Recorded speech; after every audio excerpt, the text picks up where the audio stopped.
market update part of the presentation. So excited to be able to share with you guys what's going on in the market right now. So I'll go and get that slide up and ready. So obviously the market closes once a month, but usually some of the markets report early, like the Houston and Dallas market. Some of the markets report a little bit later, like the Austin and San Antonio market. So I have all of the markets updated for July right now. So for all of Texas, last month the sales price was $423,000. It was up 9% versus where it was the same time last year. The closed sales in Texas was down for all of the markets, down by 16% in total. And the active listings, you can see how they've grown significantly versus last year and even over the last month. So this is what's happening in Texas overall. For the Dallas and Fort Worth market, the average sales price was up 15% to $513,500. Last month, the sales volume was down 14%. And the pending sales, which is our closest leading indicator of what closed sales will be as we close out August, pending sales right now are down 15%. So we'll probably see another 15% reduction in overall sales as we close the month of December. Now, as we were talking earlier, where are these people going with their balls, right, and their down payments? Well, they are signing leases, and leases in Dallas last month were up 21%, and the lease price was up 10%. The average lease price for properties that are listed on the MLS in Dallas is just over $2,600. In Houston, the average price was up 10% to $426,500. The closed sales in Houston were down 17% versus the same time last year.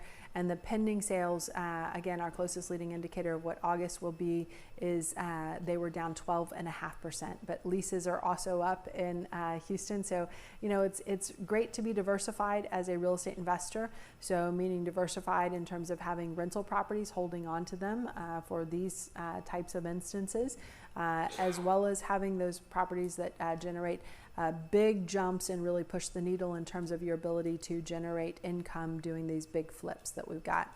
In the Austin market, the sales price was up 9% last month to $645,000. But the sales, Austin took the biggest hit because Austin's been taking the biggest jumps, but Austin took the biggest hit in terms of year-over-year sales. They were down 28% last month. And it looks like the pending sales versus where we were last year, we're going to see a not dissimilar reduction in August as we finish the August numbers. And Austin has been a market where the close price to the original list price has been as high as 103 and 104% of what it was originally listed for. So that means on average, if it was listed for 100,000, it sold for 104,000. Now there's no such beast as a listing for 100,000 on the Austin MLS, nor in San Antonio or any of the other markets. But for the first time, we're starting to see that close to ask price. We're starting to see a reduction there. Even though the sales price are up year over year, we are seeing a decline in the month over month sales average price numbers. The inventory in Austin, this is the biggest jump that we've seen, and Austin's been operating on some of the smallest amount of inventory of any of the markets in Texas. In fact, the same time last year, Austin had a 0.6 month supply of inventory, which basically means Austin had about 2.5 weeks of inventory before it was completely out of inventory of homes for sale, and it was operating on that level of inventory for most of 2021. But in the past few months, we've more than doubled our inventory and then more than doubled our inventory again. So inventory is up about 250% versus where it was the same time last year. So in 2021, there were about 3,300 listings. Right now, there are about 8,700 listings. So it only takes a couple of months where your sales are down to be able to have that type of an impact. In the San Antonio market, the sales price was $389,000 last month, up 12% from what it was the same time last year. And the closed sales were down 15%. San Antonio also growing in inventory, and San Antonio pending sales are also, you're seeing a reduction versus where they were the same time last year. in about that 15% range. So if we continue the next the last half of the year where sales are down 15%, which is basically 15% of buyers are taking their ball, right? And they're walking off of the playground, they're taking their down payment, and they're moving over into, lease properties, are staying where they're at in terms of that lease property or not putting their house on the market.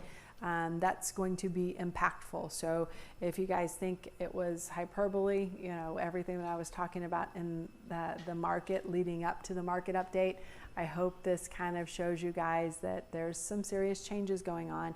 And in order for you guys to stay safe and invest, again, you make your money on the buy, so be sure to buy it right. Your work is cut out for you because you have to do more work with your seller in terms of explaining to them why your offer is the way that it is. But those conversations will serve you. And the old saying that no deal is better than a bad deal is more true in this market than it has been over the last 2 to 5 years as the market's been going up. So that's what I want you guys to keep in mind as you are investing. And continue to, watch our updates online just to kind of know what's happening in the market, because one of the things I love is studying this stuff and understanding the psychology of both the buyers as well as the sellers, and I use that to inform my own investing. So I want you guys to lean heavy on what we do as part of Texas REIAs to make sure that you guys are successful as well.